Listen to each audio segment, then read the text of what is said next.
الرحمن علم القرآن خلق الإنسان علمه البيان الشمس والقمر بحسبان والنجم والشجر يسجدان والسماء رفعها ووضع الميزان ألا تطغوا في الميزان وأقيموا الوزن بالقسط ولا تخسروا الميزان والأرض وضعها للأنام فيها فاكهة والنخل ذات الأكمام والحب ذو العصف والريحان فبأي آلاء ربكما تكذبان خلق الإنسان من صلصال كالفخار وخلق الجان من مارج من نار فبأي آلاء ربكما تكذبان رب المشرقين ورب المغربين فبأي آلاء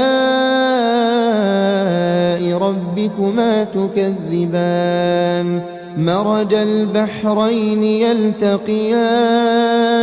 بينهما برزخ لا يبغيان فبأي آلاء ربكما تكذبان يخرج منهما اللؤلؤ والمرجان فبأي آلاء ربكما تكذبان وله الجوار المنشآت في البحر كالأعلام فبأي آلاء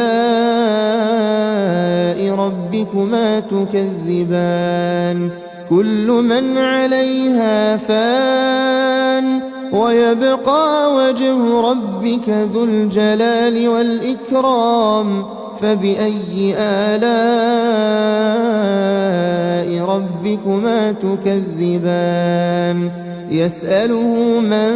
في السماوات والأرض كل يوم هو في شأن فبأي آلاء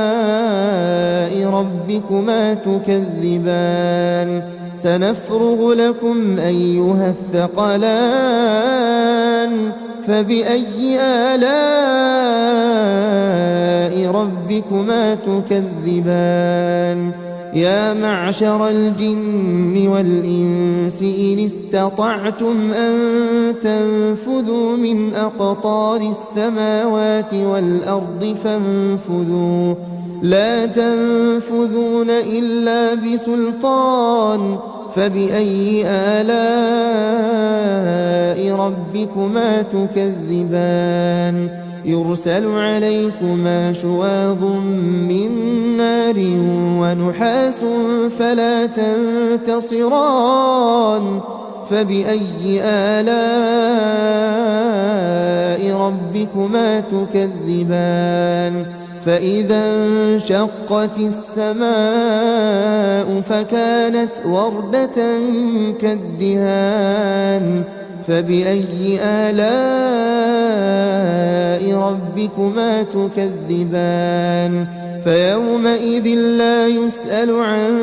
ذنبه إنس ولا جان فبأي آلاء ربكما تكذبان